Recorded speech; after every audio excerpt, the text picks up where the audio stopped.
إن الحمد لله نحمده ونستعينه ونؤمن به ونتوكل عليه ونعوذ بالله من شرور أنفسنا ومن سيئات أعمالنا من يهده الله فلا مضل له ومن يضلله فلا هادي له وأشهد أن لا إله إلا الله وحده لا شريك له وأشهد أن محمدا عبده ورسوله أرسله بالهدى ودين الحق ليظهره على الدين كله ولو كره المشركون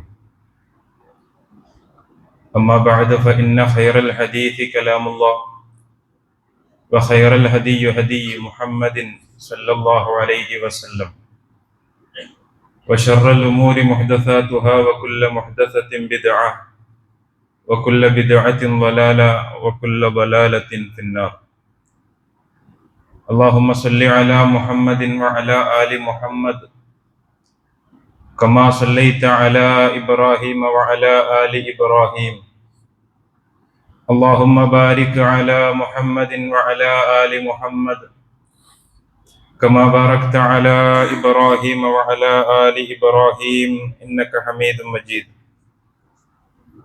يا أيها الذين آمنوا اتقوا الله حق تقاته ولا تموتن إلا وأنتم مسلمون. أعوذ بالله من الشيطان الرجيم. بسم الله الرحمن الرحيم. إنا خلقنا الإنسان من نطفة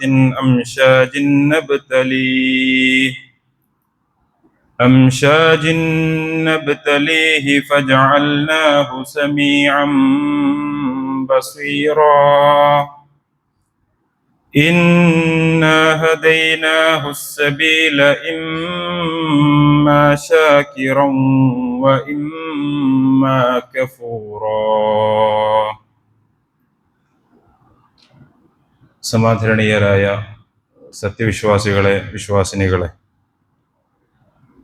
പരമദയാലുവും കരുണാനിധിയുമായ അല്ലാഹുവിനെ ജീവിതത്തിൻ്റെ എല്ലാ മേഖലകളിലും പരമാവധി സൂക്ഷിച്ചുകൊണ്ട് തഖ്വയുള്ളവരായി ജീവിക്കണമേ എന്ന് സ്വന്തത്തോടെന്ന പോലെ നിങ്ങളെ ഓരോരുത്തരെയും ശക്തമായ ഭാഷയിൽ വസിയ്യത്ത് ചെയ്യുകയാണ്, ഓർമ്മപ്പെടുത്തുകയാണ്. അർഹമുറാഹിമീനായ റബ്ബ് അവൻ്റെ ഏറ്റവും അടുത്ത സച്ചരിതരായ ദാസരിൽ നമ്മെ ഓരോരുത്തരെയും ഉൾപ്പെടുത്തി അനുഗ്രഹിക്കുമാറാകട്ടെ. ലോക ചരിത്രത്തിൽ തത്വചിന്തയിൽ പേരുകേട്ട വ്യക്തിയാണ് ചൈനീസ് തത്വചിന്തകനായ കൺഫ്യൂഷ്യസ്. അദ്ദേഹത്തിൻ്റെതായി പറയപ്പെടുന്ന വിഖ്യാതമായ ഒരു പദം, everything has beauty, everything has beauty but not everyone sees it. എല്ലാ വസ്തുവിനും അതിൻ്റെതായ ഭംഗിയുണ്ട്, എന്നാൽ എല്ലാവരും ആ ഭംഗി കാണുന്നില്ല, കണ്ടെത്തുന്നില്ല എന്നുള്ളത് അദ്ദേഹം പറഞ്ഞു വെക്കുന്നുണ്ട്. മനുഷ്യ ജീവിതത്തിൽ മനുഷ്യകുലത്തിന് തന്നെ അനുഭവിക്കുവാൻ കഴിയുന്ന ഏറ്റവും മനോഹരമായ അനുഭൂതിയാണ് സംതൃപ്തി എന്ന് പറയുന്നത്. മനുഷ്യരാശി എക്കാലഘട്ടത്തും ആഗ്രഹിക്കുകയും ഇതം പര്യന്തം അധ്വാനിക്കുകയും ചെയ്തുകൊണ്ടിരിക്കുന്ന ആ മഹാവസ്തുതയെ സംതൃപ്തി എന്നാണ് പലപ്പോഴും നമ്മൾ പറയാറുള്ളത്. മനുഷ്യൻ നേടിയെടുത്തിട്ടുള്ള വിഭവങ്ങൾ, ആ വിഭവങ്ങൾ ജീവിത സംതൃപ്തിക്ക് അല്ലെങ്കിൽ ജീവിതത്തിന് പര്യാപ്തമാകാതെ വരുമ്പോഴാണ് അസംതൃപ്തി രൂപപ്പെടുന്നത്. അതിന് മറ്റൊരു ഭാഗം മനുഷ്യ ചരിത്രത്തിൽ നമുക്ക് കാണാൻ സാധിക്കുന്നത്, മനുഷ്യകുലത്തിന് അഭിമുഖീകരിക്കേണ്ടി വന്ന അസംതൃപ്തിയാണ്, അപര്യാപ്തതയാണ് മനുഷ്യ ജീവിതത്തെ മുന്നോട്ട് നയിച്ചിട്ടുള്ളത് എക്കാലഘട്ടത്തിലും. നോക്കൂ, ഏതാണ്ട് ഒരു 100 വർഷങ്ങൾക്ക് മുൻപ് ഈ ഭൂമിയിൽ ജീവിച്ചു കൊണ്ടിരുന്ന മനുഷ്യർ അവരുടെ ജീവിതത്തിൽ ഉപയോഗിച്ചു കൊണ്ടിരുന്ന ഉപകരണങ്ങളല്ല 100 വർഷങ്ങൾക്കിപ്പുറത്ത് നാം നമ്മുടെ ജീവിതത്തിൽ ഉപയോഗിച്ചു കൊണ്ടിരിക്കുന്നത്. ഇനിയും ഒരു 100 വർഷങ്ങൾക്കപ്പുറത്ത് വരാനിരിക്കുന്ന തലമുറകൾ അവരുടെ ജീവിതത്തിൽ ഉപയോഗിക്കുവാൻ പോകുന്ന ഉപകരണമല്ല നാം ഇന്ന് ഉപയോഗിച്ചു കൊണ്ടിരിക്കുന്നത്. മനുഷ്യ ജീവിതം അപര്യാപ്തമാവുകയും വിഭവങ്ങൾ പോരാതെ വരികയും അതിൽ തൃപ്തിയടയാതെ വരികയും ചെയ്യുമ്പോഴാണ് നവീകരണങ്ങൾ സംഭവിക്കുന്നത്. മറ്റൊരു ഭാഷയിൽ പറഞ്ഞാൽ പുരോഗമനം സംഭവിക്കുന്നത്. അത് മനുഷ്യർ അഭിമുഖീകരിച്ചിട്ടുള്ള അസംതൃപ്തിയുടെ ഒരു ഉപോൽപ്പന്നമായി നമുക്ക് വേണമെങ്കിൽ മനസ്സിലാക്കാൻ സാധിക്കും. അപ്പൊ മനുഷ്യന് വിഭവങ്ങൾ തികയാതെ വരിക, അല്ലെങ്കിൽ ലഭ്യമായിട്ടുള്ള വിഭവങ്ങൾ അവന് മതിയാകാതെ വരിക എന്നുള്ളത് ഇന്ന് തുടങ്ങിയതോ അടുത്ത കാലത്ത് തുടങ്ങിയതോ ആയിട്ടുള്ള ഒരു പ്രതിഭാസമല്ല. മനുഷ്യജീവി എന്നാണോ ഉത്ഭുതമായത് ഭൂമിയിലേക്ക് കടന്നു വന്നത്, ആ കടന്നുവരവിൽ തന്നെ ലോകത്ത് കണ്ടുവരുന്ന ഒരു പ്രതിഭാസമാണ് ഈ അസംതൃപ്തി എന്ന് പറയുന്നത്. നാം ഇന്ന് നമ്മുടെ ലോകത്ത് അഭിമുഖീകരിച്ചു കൊണ്ടിരിക്കുന്ന മുഴുവൻ പ്രയാസങ്ങളുടെയും അടിസ്ഥാന കാരണങ്ങൾ ചികയുകയാണ് എങ്കിൽ ചെന്നെത്തുന്നത് മനുഷ്യർ പരസ്പരം ഒരുമിപ്പിക്കാൻ കഴിയാത്ത രൂപത്തിൽ കടന്നു വരുന്ന അസംതൃപ്തിയാണ് എന്ന് കൃത്യമായി നമുക്ക് വായിക്കാൻ സാധിക്കും. ലോകത്ത് നടക്കുന്ന യുദ്ധങ്ങൾ, ലോകത്ത് നടന്നുകൊണ്ടിരിക്കുന്ന പലതരം വിധ്വംസക പ്രവർത്തനങ്ങൾ, ലോക ചരിത്രത്തിൽ കടന്നുപോയിട്ടുള്ള അത്തരത്തിലുള്ള സംഭവ വികാസങ്ങൾ, അതിൻ്റെ എല്ലാം ഏറ്റവും ചെറിയ രൂപമായ നമ്മുടെ നാടുകളിൽ കണ്ടുവരുന്ന വർഗീയതയും അത്തരത്തിലുള്ള മനുഷ്യർ പരസ്പരം ഏറ്റുമുട്ടുന്ന ഏതേത് പ്രതിഭാസങ്ങളുണ്ടോ അവയുടെ എല്ലാം അടിസ്ഥാന കാരണം ചെന്നെത്തുന്നത് മനുഷ്യർ തമ്മിൽ ഇല്ലാത്ത, അല്ലെങ്കിൽ മനുഷ്യർക്ക് പരസ്പരം കടന്നു വരുന്ന ഈ അസംതൃപ്തിയിലാണ് എന്ന് കൃത്യമായി നമുക്ക് മനസ്സിലാക്കാൻ സാധിക്കും. അപ്പൊ ഈ അസംതൃപ്തി കൊണ്ട് ഭൗതികമായി ഒരുപാട് നേട്ടങ്ങൾ ഉണ്ടായിട്ടുണ്ട് എങ്കിലും ആത്യന്തികമായി അസംതൃപ്തി രൂപപ്പെടുന്നതോടുകൂടി മനുഷ്യ സമാധാനം ഇല്ലാതാകുന്നു എന്ന് നമുക്ക് കാണാൻ സാധിക്കും. മനുഷ്യർ ഇടപെട്ടുകൊണ്ടിരിക്കുന്ന എല്ലാ മേഖലകളിലും ഈ അസംതൃപ്തി പ്രകടമായിക്കൊണ്ടിരിക്കുകയാണ്. ബന്ധങ്ങളുടെ സംസ്ഥാപനം, അല്ലെങ്കിൽ ബന്ധങ്ങളുടെ ഏറ്റവും നല്ല നിലനിൽപ്പിന് ഏറ്റവും അധികം ഉണ്ടാകേണ്ടുന്ന ഒരു ഗുണമായി ഇസ്ലാം പഠിപ്പിക്കുന്ന ഒരു ഗുണമാണ് സംതൃപ്തമാവുക എന്നുള്ളത്. നോക്കൂ, മക്കൾക്ക് മാതാപിതാക്കളിൽ തൃപ്തിയില്ലാതെയായിക്കൊണ്ടിരിക്കുന്ന ഒരു കാലഘട്ടം, മാതാപിതാക്കൾക്ക് തിരികെ മക്കളിലും തൃപ്തിയില്ലാതെയായിക്കൊണ്ടിരിക്കുന്ന ഒരു കാലഘട്ടം, ഇണകളായി ജീവിച്ചുകൊണ്ടിരിക്കുന്ന, പരസ്പരം ജീവിച്ചുകൊണ്ടിരിക്കുന്ന മനുഷ്യർക്ക് പരസ്പരം വിശ്വാസ്യത നഷ്ടപ്പെടുകയും സംതൃപ്തിയില്ലാതെയായി തീരുകയും ചെയ്യുന്ന ഒരു കാലഘട്ടം. എന്റെ കീഴിൽ പണിയെടുക്കുന്ന എന്റെ തൊഴിലാളികളോട് യജമാനനായ എനിക്ക് അസംതൃപ്തി രൂപപ്പെട്ടുകൊണ്ടിരിക്കുന്നു. എനിക്ക് കൂലി തരുന്ന, ഞാൻ പണിയെടുക്കുന്ന എന്റെ സ്ഥാപനത്തിന്റെ യജമാനനായിട്ടുള്ള മുതലാളിയോട് എനിക്കും അസംതൃപ്തി അനുഭവപ്പെട്ടുകൊണ്ടിരിക്കുന്നു. എന്റെ വീടിനോട് ചേർന്ന് താമസിക്കുന്ന അയൽവാസിയോട് എനിക്ക് അസംതൃപ്തി രൂപപ്പെട്ടുകൊണ്ടിരിക്കുന്നു.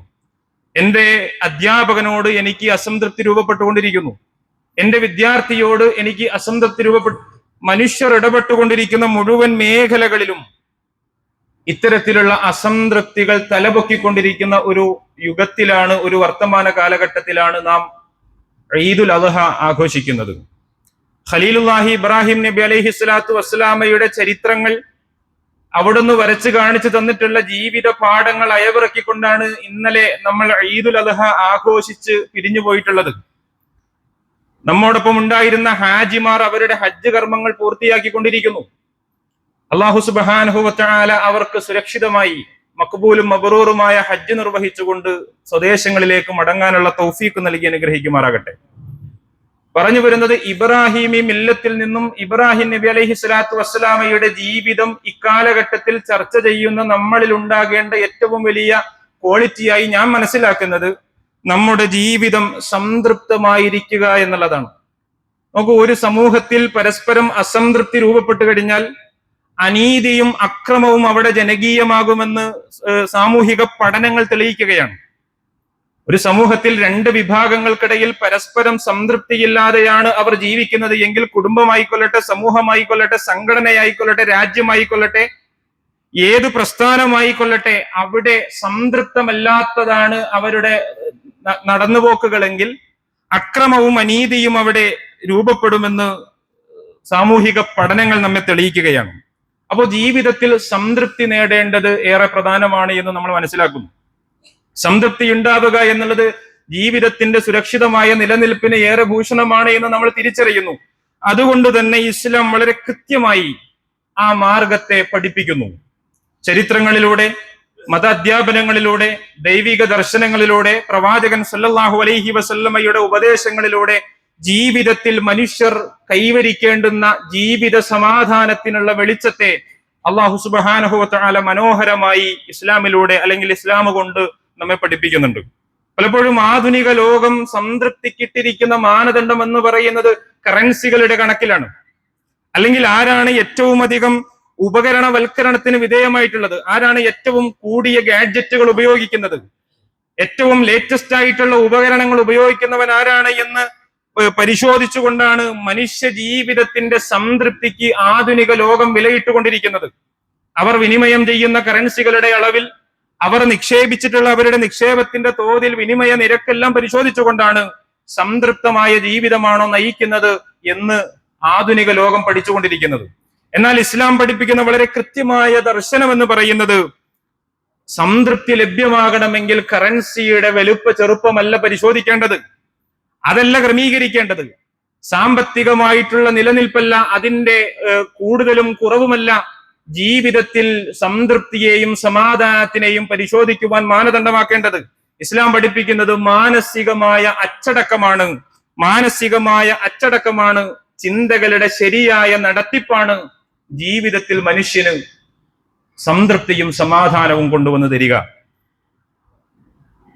ഉമർ ഇബ്നുൽ ഖത്താബ് റളിയല്ലാഹു അൻഹുവിനെ കാണാൻ വിദൂരദേശത്ത് നിന്നും രാജ്യപ്രതിനിധി മദീനയിലേക്ക് കടന്നു വരുമ്പോൾ കാണുന്നത് നിർഭയനായി സംതൃപ്തിയോട് മരച്ചുവട്ടിൽ വിശ്രമിക്കുന്ന ഉമർ ഇബ്നുൽ ഖത്താബ് റളിയല്ലാഹു അൻഹുവിനെ കാണുമ്പോൾ അദ്ദേഹം അറിയാതെ പറഞ്ഞു പോവുകയാണ്, ആയിരക്കണക്കിന് പരിവാരങ്ങളില്ലാതെ, അംഗരക്ഷകരില്ലാതെ പുറത്തിറങ്ങാൻ കഴിയാത്ത രാജ്യ നേതാക്കന്മാരുടെ പ്രതിനിധികളായി വന്നിട്ടുള്ള ഞങ്ങൾക്ക് ഉമർ വലിയ ഒരു പാഠമാണ്.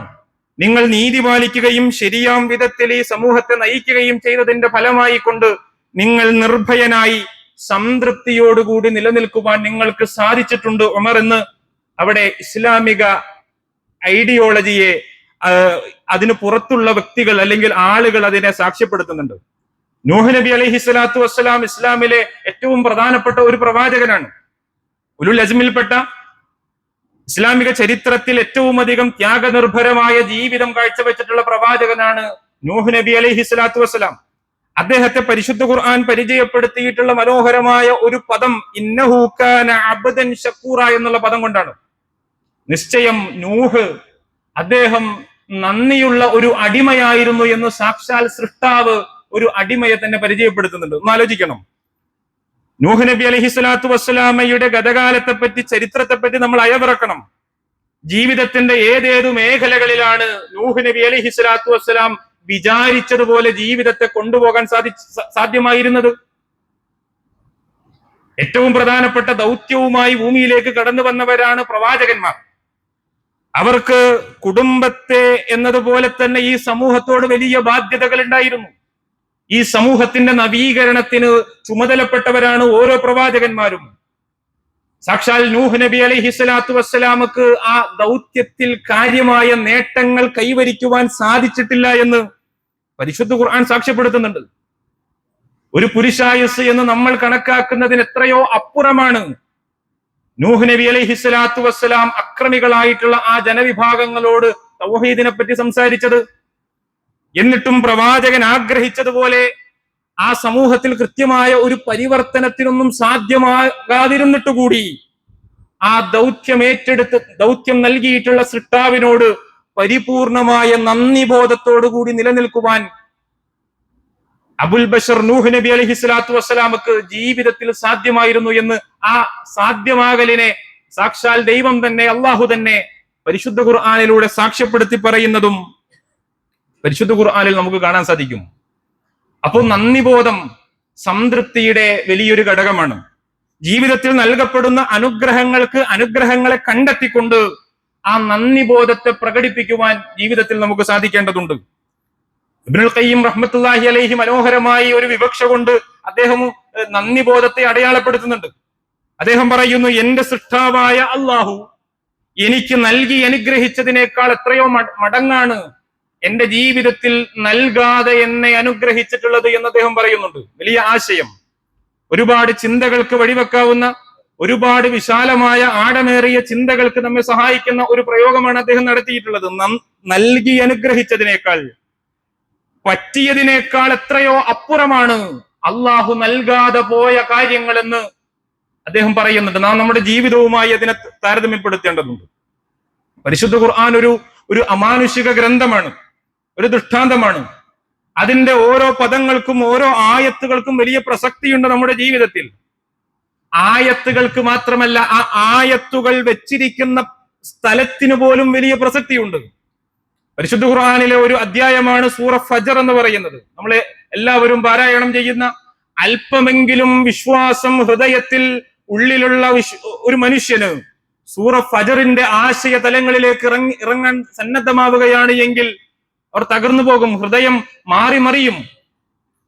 അള്ളാഹുവിന്റെ കഠോരമായ ശിക്ഷകളെപ്പറ്റി, വിചാരണക്ക് മുൻപ് സംഭവിക്കാനിരിക്കുന്ന സംഭവ വികാസങ്ങളെ പറ്റിയെല്ലാം വളരെ സവിസ്തരം സൂറ ഫജ്ർ ഡിസ്കസ് ചെയ്തു പോകുന്നുണ്ട്, ചർച്ച ചെയ്തു പോകുന്നുണ്ട്. അള്ളാഹുവിന്റെ വരവിനെ പറ്റി പരിശുദ്ധ ഖുർആൻ പറയുന്നു. വെറും ഒരു വരവിനപ്പുറത്ത് സാക്ഷാൽ മലക്കുകളുടെ അകമ്പടി സ്വീകരിച്ചുകൊണ്ട് അണിയണിയായി കടന്നു വരുന്ന വജാഅ റബ്ബുക വൽ മലക്കു സഫൻ സഫ വജീഅ യൗമഇദിൻ ബിജഹന്നം, നരകത്തിന്റെ കടന്നുവരവ്, സാക്ഷാൽ സൃഷ്ടാവിന്റെ കടന്നുവരവ്, മലക്കുകൾ അകമ്പടി സ്വീകരിച്ചുകൊണ്ടുള്ള ആ മഹാ കടന്നുവരവും അതിനാനന്തരം നടക്കുന്ന വിചാരണയെയും സംബന്ധിച്ച് വളരെ കൃത്യമായി സൂറ ഫജ്ർ ചർച്ച ചെയ്യുന്നുണ്ട്. എന്നാൽ ആ ചർച്ചകൾക്കിടയിൽ, ആ ചർച്ചകൾക്ക് വിരാമം കുറിച്ചുകൊണ്ട് അല്ലാഹു സുബ്ഹാനഹു വ തആല പരാമർശിക്കുന്ന ഒരു പരാമർശമുണ്ട്, ഒരു ആയത്തുണ്ട്. സൂറ ഫജ്റിന്റെ അവസാന ഭാഗങ്ങൾ വായിക്കാൻ നാം സന്നദ്ധരാകേണ്ടതുണ്ട്. യാ അയ്യതുഹൻ നഫ്സുൽ മുത്മഇന്ന, കാര്യം ഇങ്ങനെയൊക്കെയാണ് എങ്കിലും, വിചാരണ ഇത്രയും ഭയാനകരമാണ് എങ്കിലും, അതിന് സംഭവിക്കാനിരിക്കുന്ന അതിന്റെ ആ സാഹചര്യം വളരെയധികം പ്രയാസമാണ് എങ്കിലും, യാ അയ്യതുഹൻ നഫ്സുൽ മുത്മഇന്ന, ചില ആളുകൾ, നിങ്ങളുണ്ടല്ലോ സമാധാനമടഞ്ഞ ആത്മാക്കളെ എന്ന് വിളിച്ചുകൊണ്ട് ആ മുഴുവൻ ഭയാനകതയെയും സ്ഥാനത്താക്കിക്കൊണ്ട് അള്ളാഹു ഒരു വിഭാഗത്തെ വിളിച്ചുണർത്തുന്നുണ്ട്, ക്ഷണിക്കുന്നുണ്ട്, അഭിസംബോധന ചെയ്യുന്നുണ്ട്. എന്താണ് അവരുടെ പ്രത്യേകത?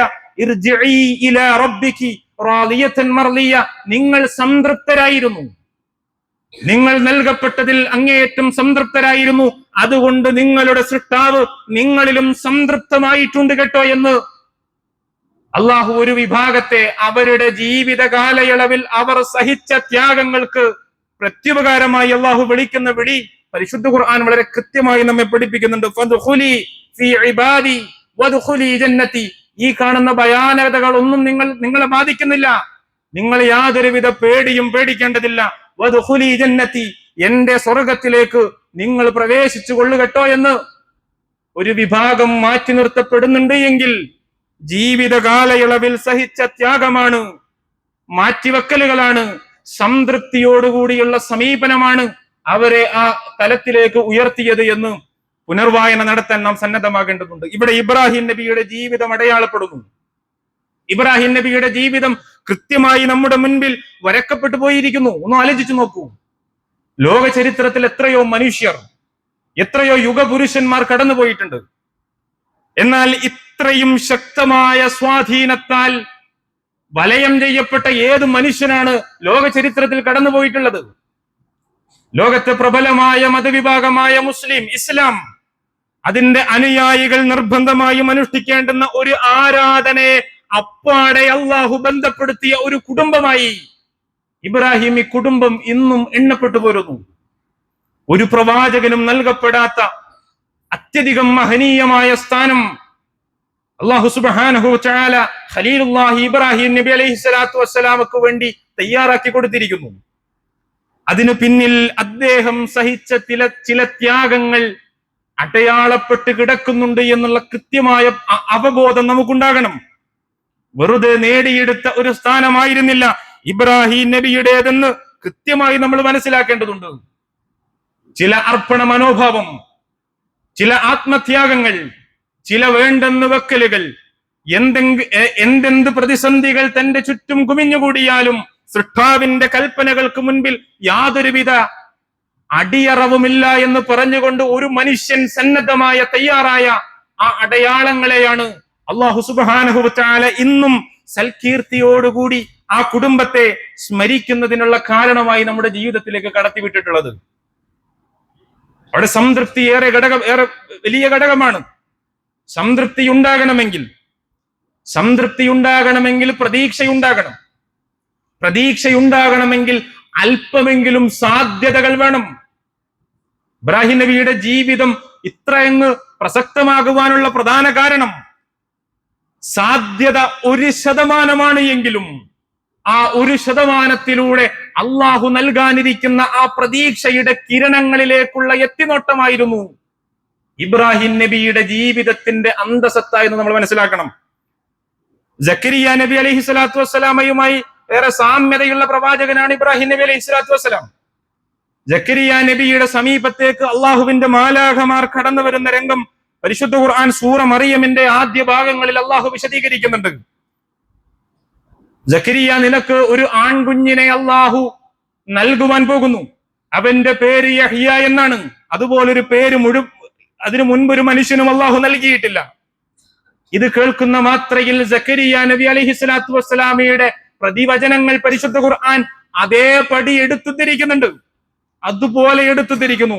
സക്കരിയ നബി അള്ളാഹുവിന്റെ മാലാഖമാരോട്, മലക്കുകളോട് തിരികെ പറയുന്നു, ഖാല റബ്ബി അന്നാ യകൂനു ലീ ഗുലാം, എന്റെ റബ്ബേ, എനിക്ക് കുഞ്ഞു പിറക്കാൻ പോകുന്നുവെന്നോ, ഒരു ആൺകുഞ്ഞിന് ഞാൻ ജന്മം നൽകാൻ പോകുന്നുവെന്നോ? ഒരിക്കലും സാധ്യമല്ല. കാരണം പറയുന്നു, വകാനത് ഇംറഅതി ആഖിറ, അവനെ ഗർഭം ചുമക്കേണ്ടുന്ന എന്റെ ഭാര്യ അവൾ വന്ധ്യയായി തീർന്നിട്ടുണ്ട്. വാർദ്ധക്യം അവളെ തളർത്തിക്കളഞ്ഞിട്ടുണ്ട്, അവൾ പ്രസവിക്കില്ല. അതുമാത്രമല്ല, വഖദ് ബലഗ്തു മിനൽ കിബരി അതിയ, ഞാൻ അങ്ങേയറ്റം വാർദ്ധക്യ സഹജമായ പ്രയാസങ്ങൾ അനുഭവിക്കുന്നു. ഇതാ എന്റെ ചർമ്മത്തിലേക്ക് നിങ്ങൾ നോക്കൂ, ഈ ചർമ്മം ചുക്കിച്ചുളിഞ്ഞു പോയിട്ടുണ്ട്. എന്റെ മുഴുവൻ അവയവങ്ങളും വല്ലാതെ ക്ഷീണം അനുഭവിക്കുന്നുണ്ട്. എനിക്കതിന് സാധ്യമല്ല എന്ന് അള്ളാഹുവിന്റെ ആ കാരുണ്യത്തിന് പ്രതിവചനമായി അദ്ദേഹം പറഞ്ഞു പോകുന്നുണ്ട്, ആ സാഹചര്യത്തെ മനസ്സിലാക്കിക്കൊണ്ട്. എന്നാൽ ആൺകുഞ്ഞ് പിറക്കുന്നു, അത് പ്രവാചകനായി കടന്നു വരുന്നു, സംഭവ വികാസങ്ങൾ അങ്ങനെ സംഭവിക്കുന്നു. എന്നാൽ ഇതുപോലെ ഒരു സാഹചര്യം ഖലീലുല്ലാഹി ഇബ്രാഹിം നബിയുടെ വീടകത്തും സംഭവിക്കുന്നുണ്ട്. ഇബ്രാഹിം നബി അലൈഹി സ്വലാത്തു വസ്സലാമയോട് പറയുന്നു, നിനക്ക് ആൺകുഞ്ഞിനെ സംബന്ധിച്ചിട്ടുള്ള സന്തോഷ വാർത്ത നൽകപ്പെട്ടിട്ടുണ്ട് ഇബ്രാഹിം. ശേഷം പറയുന്നു, ഖാലു ബശ്ശർനാക ബിൽ ഹഖി ഫലാ തകും മിനൽ ഖാനിതീൻ, വൈകിപ്പോയി, ആദ്യമേ തരേണ്ടതായിരുന്നു, ലഭ്യമായപ്പോൾ വലിയ വൈകലാണുണ്ടായത് എന്നോർത്ത് യാതൊരുവിധ നിരാശയും നിനക്ക് ഉണ്ടാകേണ്ടതില്ല കേട്ടോ എന്ന് വന്ന മാലാഖമാർ ഇബ്രാഹിം നബി അലൈഹി സ്വലാത്തു വസ്സലാമയെ ഉണർത്തുമ്പോൾ, ഉപദേശിക്കുമ്പോൾ ഖലീലുല്ലാഹി ഇബ്രാഹിം നബി അലൈഹി സ്വലാത്തു വസ്സലാം തിരികെ പറയുന്നത്, ഖാല വമൻ യഖ്നതു മിർ റഹ്മത്തി റബ്ബി ഇല്ലല്ലാഹുൻ, വലിയൊരു ആശയം. ആർക്കാണ്? വഴിപിഴച്ചവർക്കല്ലാതെ ആർക്കാണ് അള്ളാഹുവിന്റെ കാരുണ്യത്തിൽ നിരാശ ബാധിക്കുന്നത് എന്ന് തിരികെ പറയുന്ന ഇബ്രാഹിം നബിയുടെ ചരിത്രം, സംഭവം പരിശുദ്ധ ഖുർആൻ വളരെ കൃത്യമായി പഠിപ്പിക്കുന്നുണ്ട്. പിന്നീട് പറയുന്നത്, ആ ഭാഗം നമ്മൾ വായിക്കണം, സൂറ ഹിജ്റിലെ 55, 56 വചനങ്ങൾ നമ്മൾ വായിക്കണം. പിന്നെ അതിനെപ്പറ്റി സംസാരമില്ല, പിന്നെ അതിനെപ്പറ്റി ഒന്നും പരാമർശിക്കുന്നില്ല. പിന്നെ ഇബ്രാഹിം നബി പറയുന്ന അടുത്ത പദം, നിങ്ങൾ വന്നതിന്റെ ഉദ്ദേശം എന്താണ് എന്നുള്ളതിനെ പറ്റിയാണ്. നിങ്ങൾ വന്നതിന്റെ സാക്ഷാൽ ഉദ്ദേശം എന്താണ്? ആ സാഹചര്യത്തെ കൃത്യമായി നമ്മൾ അവലോകനം നടത്തേണ്ടതുണ്ട്. വർഷങ്ങളുടെ പ്രാർത്ഥനയുടെ ഫലമായി അള്ളാഹുവിന്റെ കാരുണ്യമായ സന്താനത്തെ നൽകപ്പെടുന്നു എന്നുള്ള അറിയിപ്പ് പറയാൻ വന്ന മാലാഖമാരോട് അറിയിപ്പിന് ശേഷം ഇബ്രാഹിം നബി തിരിച്ചു ചോദിക്കുന്നുണ്ട്, നിങ്ങൾ വന്നതിന്റെ സാക്ഷാൽ കാരണം എന്താണ്? അപ്പോൾ പറയുന്നു ലൂത്ത് നബിയുടെ സമൂഹത്തിലേക്ക് വേണ്ടി നിയോഗിക്കപ്പെട്ടവരാണ്. ഒന്ന് ആലോചിച്ചു നോക്കൂ, അള്ളാഹു തനിക്ക് കുഞ്ഞിനെ നൽകും, തന്റെ പ്രാർത്ഥനകൾക്ക് അള്ളാഹു മതിയായ ഉത്തരം നൽകുമെന്ന് 100% വന്ധ്യവയോധികനായ ഇബ്രാഹിം നബി അലൈഹിസ്സലാത്തു വസ്സലാം ഉറച്ച് വിശ്വസിച്ചിരുന്നു എന്നുള്ളതിന്റെ ഏറ്റവും വ്യക്തമായ ഉദാഹരണമാണ് പരിശുദ്ധ ഖുർആനിന്റെ ആ ആയത്തുകളുടെ ക്രമീകരണമെന്ന് കൃത്യമായി വായിച്ചാൽ നമുക്കത് ബോധ്യപ്പെടുന്നതാണ്. അപ്പൊ പ്രതീക്ഷ ഒരു നുറുങ്ങുവട്ടമാണ് എങ്കിലും അതിൽ അടിയുറച്ചു നിന്നിരുന്ന ആ നുറുങ്ങുവട്ടത്തിലൂടെ വിശാലമായ ലോകത്തെ കണ്ടുകൊണ്ടിരുന്ന ഇബ്രാഹിം നബിയുടെ മാതൃക അത് കൃത്യമായി നാം അനുധാവനം ചെയ്യേണ്ടതുണ്ട്. ജീവിതത്തിൽ യഥാവിധി സംതൃപ്തമായി ജീവിതത്തെ സമീപിക്കുന്ന വിശ്വാസികളിൽ അള്ളാഹു നമ്മെ ഓരോരുത്തരെയും ഉൾപ്പെടുത്തി അനുഗ്രഹിക്കുമാറാകട്ടെ.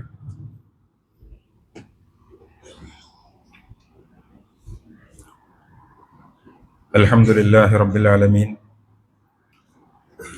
വസ്സലാത്തു വസ്സലാമു അലാ അഷ്റഫിൽ അംബിയാഇ വൽ മുർസലീൻ വഅലാ ആലിഹി വസ്വഹ്ബിഹി അജ്മഈൻ. അമ്മാ ബഅദ്. അല്ലാഹുവിന്റെ വിധിവിലക്കുകൾ പരമാവധി ജീവിതത്തിന്റെ എല്ലാ മേഖലകളിലും സൂക്ഷിച്ചുകൊണ്ട് തഖ്വയുള്ളവരായി ജീവിക്കണമേ എന്ന് ഒരിക്കൽ കൂടി ഉണർത്തുകയാണ്, വസിയ്യത്ത് ചെയ്യുകയാണ്. അർഹമുർ-റാഹിമീനായ റബ്ബ് അവന്റെ ഉത്തമദാസരിൽ നമ്മെ ഓരോരുത്തരെയും ഉൾപ്പെടുത്തി അനുഗ്രഹിക്കുമാറാകട്ടെ. ഏറെ പ്രധാനപ്പെട്ട സമയങ്ങളിലൂടെയാണ് നാം കടന്നുപോയിക്കൊണ്ടിരിക്കുന്നത്. അള്ളാഹുവിന്റെ പ്രീതി ആഗ്രഹിച്ചുകൊണ്ട് നാം നിർവഹിച്ച മുഴുവൻ അമലുകളും യഥാവിധി അള്ളാഹുവിങ്കലേക്ക് സ്വീകരിക്കപ്പെടുന്നതിനു വേണ്ടി ആത്മാർത്ഥമായ പ്രാർത്ഥനകൾ നമ്മുടെ ഭാഗത്തു നിന്നും ഉണ്ടാകേണ്ടതുണ്ട്. അള്ളാഹു സുബ്ഹാനഹു വ തആല നാം നിർവഹിച്ച മുഴുവൻ അമലുകളും നമ്മിൽ നിന്നും കബൂൽ ചെയ്ത് നമ്മെ അനുഗ്രഹിക്കുമാറാകട്ടെ. ഇബ്രാഹിം നബി അലൈഹിസ്സലാത്തു വസ്സലാം എന്നത് ഖുർആൻ പറഞ്ഞതുപോലെ ഒരു ഉമ്മത്തായിരുന്നു. ഉമ്മത്തിന്റെ പ്രത്യേകത ഒരുപാട് നന്മകൾ കാണാൻ കഴിയും. എല്ലാ നന്മകളും ഒരു മനുഷ്യനിൽ ഒരുമിക്കുക എന്നുള്ളത് അത് അപൂർവമാണ്. അത്തരത്തിൽ വിശാലമായ ആശയമാണ് ആ ഒരു പദം കൊണ്ട് അല്ലാഹു സുബ്ഹാനഹു വ തആല ഇബ്രാഹിം നബിയെ വിവക്ഷിച്ചത്. ക്ഷണികമായ നമ്മുടെ ജീവിതത്തിൽ ഏറ്റവും പ്രതീക്ഷയോടുകൂടി സമീപിക്കുമ്പോൾ സംതൃപ്തി എന്നുള്ളത് നമ്മുടെ ജീവിതത്തിൽ കടന്നു വരുന്ന ഒരു കാര്യമായി നമുക്ക് അനുഭവപ്പെടും. ഇബ്രാഹിം നബിയാണ് അതിന് നമ്മുടെ മാതൃക. മുഹമ്മദ് നബി സല്ലല്ലാഹു അലൈഹി വസല്ലം അബൂ ഹുറൈറ റളിയല്ലാഹു അൻഹു ഉദ്ധരിക്കുന്ന ഒരു ഹദീസിൽ, ഇമാം തുർമുദി റിപ്പോർട്ട് ചെയ്യുന്ന ഒരു ഹദീസിൽ നമുക്ക് കാണാൻ സാധിക്കും, നീ ഞാൻ പറയുന്ന കാര്യങ്ങളെ ഏറ്റെടുക്കുവാൻ സന്നദ്ധമാണോ? കേൾക്കുന്ന സഹാബികൾ പറയുന്നു, അതെ പ്രവാചകരെ, അങ്ങ് പറയുന്ന ഉപദേശങ്ങളെ യഥാവിധി മുഖവിലക്കെടുക്കുവാൻ ഞങ്ങൾ സന്നദ്ധരാണ്. എങ്കിൽ ഇത്തഖിൽ മഹാരിം, നീ നിഷിദ്ധങ്ങളെ നിന്റെ ജീവിതത്തിൽ സൂക്ഷിക്കുക. അങ്ങനെ നീ സൂക്ഷിച്ചാൽ തകുൻ അഅ്ബദന്നാസ്, ജനങ്ങളുടെ കൂട്ടത്തിലെ ഏറ്റവും ധർമ്മനിഷ്ഠയുള്ളവൻ നീയായി മാറും.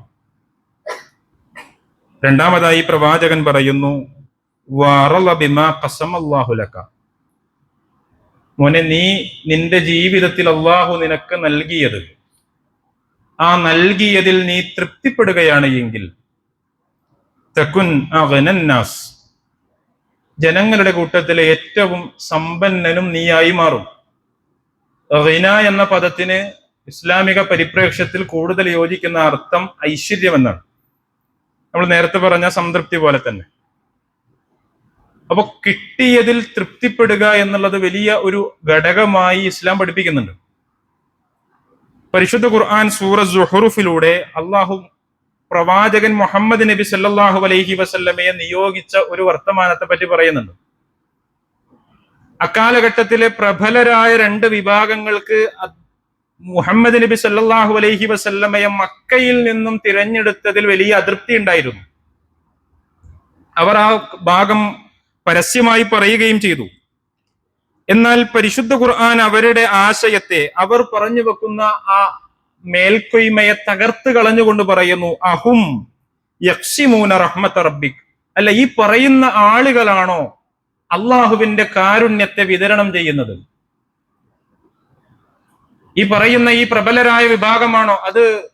സബബുൻ നുസൂൽ മുഹമ്മദ് നബി സല്ലല്ലാഹു അലൈഹി വസല്ലമയുമായി ബന്ധപ്പെട്ടാണ് പറയുന്നത് എങ്കിലും ഈ ആശയത്തിന് ഇന്ന് നമ്മുടെ പരിസരങ്ങൾക്ക് വലിയ പ്രാധാന്യമുണ്ട്. ഈ പറയപ്പെടുന്ന ആളുകളാണോ അള്ളാഹുവിന്റെ കാരുണ്യത്തെ ജനങ്ങൾക്കിടയിൽ വിതരണം ചെയ്യുന്നത്? നഹ്നു ഖസംനാ ബൈനഹും, ഞാനാണ്, നാമാണ്, അള്ളാഹുവാണ് നിങ്ങൾക്കിടയിൽ മഈശതഹും ഫിൽ ഹയാത്തിദ് ദുനിയ, നിങ്ങളുടെ ജീവിത വിഭവങ്ങളെ വിതരണം ചെയ്തിട്ടുള്ളത് അള്ളാഹുവാണ്. ഈ പറയപ്പെട്ട വ്യക്തികളൊന്നുമല്ല, ഈ പറയപ്പെട്ട പ്രസ്ഥാനങ്ങളുമല്ല, സാക്ഷാൽ അള്ളാഹുവാകുന്നു നിങ്ങൾക്കുള്ള വിഭവങ്ങൾ ഈ ഭൂമിയിൽ വെച്ച് തന്നിരിക്കുന്നത്. എന്നാൽ ആ വിഭവം നൽകപ്പെടൽ സംതൃപ്തമായി കൊണ്ടാണോ, ഏകീകൃത രൂപത്തിലാണോ നൽകപ്പെട്ടിട്ടുള്ളത്? ഒരിക്കലുമല്ല. അള്ളാഹുവിന്റെ സാമ്പത്തിക വിതരണത്തിൽ അസമത്വം നമുക്ക് പ്രകടമായി കാണുന്നതാണ്. അത് രണ്ട് വിഭാഗങ്ങൾക്കുമുള്ള കൃത്യമായ പരീക്ഷണമായി നാം തിരിച്ചറിയുക എന്നുള്ളതാണ് അതിലെ വിജയം. അപ്പോ ആ അസമത്വത്തെ ബോധ്യപ്പെട്ടുകൊണ്ട് അതിൽ അസംതൃപ്തമാവുക എന്നുള്ളതിനപ്പുറത്ത് അള്ളാഹു പറയുന്നു, ഈ നൽകപ്പെടുന്ന ഈ വിഭവങ്ങൾ പല രൂപത്തിലാണ് നൽകപ്പെടുന്നത്. ചില ആളുകൾ ചില ആളുകളെക്കാളും ഉയരത്തിൽ പോയിട്ടുണ്ട്. ദറജാത്ത്, ചില പടികൾ അവർ ഉയർന്നു പോയിട്ടുണ്ട്. അതിൽ നിങ്ങൾ അസംതൃപ്തിപ്പെടേണ്ടതില്ല. അവിടെയും നിർത്താതെ അള്ളാഹു പറയുന്നു, ലിയത്തഖിദ ബഅ്ളഹും ബഅ്ളൻ, ചില ആളുകളെ ചില ആളുകൾക്ക് സുഖ്രിയ, അവരുടെ കീഴിലാക്കി അള്ളാഹു നൽകിയിട്ടുണ്ട്. അവരുടെ കീഴാളരായിക്കൊണ്ട്, അവർക്ക് വേണ്ടി പണിയെടുക്കുന്നവരായിക്കൊണ്ട്, ചില ആളുകളുടെ അടിമകളായിക്കൊണ്ട് ചില ആളുകളെ സംവിധാനിക്കപ്പെട്ടു പോയിട്ടുണ്ട്. ഇതൊന്നും അവരുടെ അസംതൃപ്തിക്ക് കാരണമാകരുത് എന്ന് പരിശുദ്ധ ഖുർആൻ വളരെ കൃത്യമായി പറയുന്നു. ശേഷം ഏറ്റവും അധികം പ്രതീക്ഷക്ക് വകയുള്ള ഒരു വർത്തമാനം കൂടി പറഞ്ഞ അള്ളാഹു ആ ഭാഗത്തെ അവിടെ അവസാനിപ്പിക്കുന്നുണ്ട്. വറഹ്മതു റബ്ബിക ഖൈറും മിമ്മാ യജ്മഊൻ, നിങ്ങൾ നിങ്ങളുടെ ഭൂമിയിൽ ശേഖരിച്ചു കൊണ്ടിരിക്കുന്ന, തടുത്തുകൂട്ടിക്കൊണ്ടിരിക്കുന്ന ഈ വിഭവങ്ങളില്ലേ, ഈ വിഭവങ്ങളെക്കാൾ എത്രയോ മുന്തിയ വിഭവമാണ് അള്ളാഹുവിന്റെ കാരുണ്യം എന്ന് പറയുന്ന വിഭവമെന്ന് നിങ്ങൾ തിരിച്ചറിയുക എന്ന് പരിശുദ്ധ ഖുർആൻ വളരെ കൃത്യമായി നമ്മെ പഠിപ്പിക്കുന്നുണ്ട്. അപ്പോ ഈ ഭൗതിക വ്യവഹാരങ്ങൾ, ഈ ഭൗതിക സ്ഥാനങ്ങൾ, അതിലെ ഏറ്റക്കുറച്ചിലുകൾ നമ്മുടെ ജീവിതത്തിൽ ഒരിക്കലും അസംതൃപ്തിയുടെ ഘടകമായി വർത്തിക്കരുത് എന്നുള്ള ഉത്തമ ബോധ്യം അല്ലെങ്കിൽ തിരിച്ചറിവ് നമ്മുടെ ജീവിതത്തിൽ ഉണ്ടാകണം. ഇബ്രാഹിം നബി അലൈഹി സ്വലാത്തു വസ്സലാം, അവിടുത്തെ കുടുംബം ജീവിച്ച് കാണിച്ചു തന്നിട്ടുള്ള മാതൃകകൾ കേവലം ചില ദിനരാത്രങ്ങളിലേക്ക് മാത്രം ഒതുങ്ങി നിൽക്കാതെ ജീവിതം സമീപിക്കുന്ന മുഴുവൻ മേഖലകളിലും മുഴുവൻ ഇടങ്ങളിലും ഇബ്രാഹിമി മില്ലത്തിനെ യഥാവിധി പുണരുന്ന വിശ്വാസികളിൽ അള്ളാഹു നമ്മെ ഓരോരുത്തരെയും ഉൾപ്പെടുത്തി അനുഗ്രഹിക്കുമാറാകട്ടെ. കൃത്യമായി പ്രവാചകൻ മുഹമ്മദ് നബി സല്ലല്ലാഹു അലൈഹി വസല്ലം പറഞ്ഞതുപോലെ ജീവിതത്തിൽ നിനക്ക് വേണ്ടി നിന്റെ രക്ഷിതാവ് നൽകിയിട്ടുള്ള വിഭവങ്ങളിൽ യഥാവിധി തൃപ്തിയടയുവാൻ, സംതൃപ്തിയോടുകൂടി അതിനെ സമീപിക്കുവാൻ സാധിക്കുമ്പോ ജനങ്ങൾക്കൊന്നുമില്ലാത്ത ആ ഐശ്വര്യം എന്ന് പറയുന്ന, റിന എന്ന് പറയുന്ന മഹാനുഗ്രഹം അള്ളാഹു നിനക്ക് വേണ്ടി നൽകുമെന്നുള്ള ആ ആശയത്തെ, ആ ഹദീസിന്റെ ആശയത്തെ മുറുകെ പിടിക്കുവാൻ നാം നമ്മുടെ ജീവിതത്തിൽ സന്നദ്ധമാകേണ്ടതുണ്ട്. അള്ളാഹു സുബ്ഹാനഹു വ തആല അത്തരത്തിൽ ജീവിതത്തെ ക്രമീകരിക്കുന്നവരിൽ നമ്മെ ഓരോരുത്തരെയും ഉൾപ്പെടുത്തി അനുഗ്രഹിക്കുമാറാകട്ടെ. ജീവിതത്തിൽ അസംതൃപ്തി രൂപപ്പെടുന്ന മുഴുവൻ സാഹചര്യങ്ങളിലും സംതൃപ്തിയോടുകൂടി, പ്രതീക്ഷയോടുകൂടി അള്ളാഹുവിനെ പ്രതീക്ഷിക്കുവാനുള്ള മാനസികമായ ത്വാഖത്ത് അള്ളാഹു നമുക്ക് ഓരോരുത്തർക്കും നൽകി അനുഗ്രഹിക്കുമാറാകട്ടെ. ജീവിതത്തിൽ ഒറ്റക്കായി പോകുമ്പോ, ജീവിതത്തിൽ പ്രതീക്ഷയറ്റു പോകുമ്പോ അള്ളാഹുവിൽ പ്രതീക്ഷയർപ്പിക്കുന്ന വിശ്വാസികളിൽ അള്ളാഹു നമ്മെ ഓരോരുത്തരെയും ഉൾപ്പെടുത്തി അനുഗ്രഹിക്കുമാറാകട്ടെ. ഏറ്റവും നല്ല രൂപത്തിൽ ഐശ്വര്യത്തോടുകൂടി ജീവിതം മുന്നോട്ട് കൊണ്ടുപോകുവാൻ, ഇഹപര ജീവിതത്തിൽ ഐശ്വര്യത്തോടുകൂടി നിലകൊള്ളുവാൻ, റാലിയൻ മർലിയ എന്ന പ്രയോഗത്തിലൂടെ അള്ളാഹു വിശേഷിപ്പിച്ച പരിപൂർണ സംതൃപ്തരായ ജനങ്ങളുടെ, വിശ്വാസികളുടെ കൂടെ ഉൾപ്പെടുവാൻ അള്ളാഹു നമുക്ക് ഓരോരുത്തർക്കും തൗഫീക്ക് നൽകി അനുഗ്രഹിക്കുമാറാകട്ടെ. നമ്മുടെ കൂട്ടത്തിൽ പലതരം പ്രയാസങ്ങൾ കൊണ്ട് കഷ്ടപ്പെടുന്ന ധാരാളം ആളുകളുണ്ട്. അള്ളാഹു അവരുടെ പ്രയാസങ്ങൾ നീക്കി സമാധാനം നൽകി അവരെ അനുഗ്രഹിക്കുമാറാകട്ടെ. നമ്മിൽ നിന്നും മരണപ്പെട്ടു പോയവർക്ക് അള്ളാഹു മഗ്ഫിറത്തും റഹമത്തും നൽകി അനുഗ്രഹിക്കുമാറാകട്ടെ. നമ്മുടെ നാട്ടിൽ നിന്നും കുടുംബത്തിൽ നിന്നും ഹജ്ജിനെ ആഗ്രഹിച്ചു കൊണ്ടുപോയ ആളുകൾക്ക് യാതൊരുവിധ പ്രയാസവും കൂടാതെ സ്വന്തം ദേശങ്ങളിലേക്ക്, സ്വഭവനങ്ങളിലേക്ക് മടങ്ങിയെത്തുവാനുള്ള തൗഫീഖ് അള്ളാഹു നൽകി അനുഗ്രഹിക്കുമാറാകട്ടെ. നമുക്കും വരുന്ന വർഷങ്ങളിൽ ഹജ്ജ് എന്ന് പറയുന്ന മഹത്തായ അമൽ ചെയ്യാനുള്ള തൗഫീഖ് അള്ളാഹു നൽകി അനുഗ്രഹിക്കുമാറാകട്ടെ. അല്ലാഹുമ്മ ഗഫിർ ലിൽ മുഅ്മിനീന വൽ മുഅ്മിനാത്ത് വൽ മുസ്ലിമീന വൽ മുസ്ലിമാത്ത് الأحياء منهم الأموات إنك مجيب الدعوات ويا قاضي الحاجات. اللهم أجرنا من النار، اللهم أجرنا من النار، اللهم أجرنا أجر والدنا من النار. ربنا آتنا في الدنيا حسنة وفي الآخرة حسنة وقنا عذاب النار. ربنا تقبل منا إنك أنت السميع العليم وتب علينا إنك أنت التواب الرحيم واغفر لنا يا غافر المذنبين والحمد لله رب العالمين.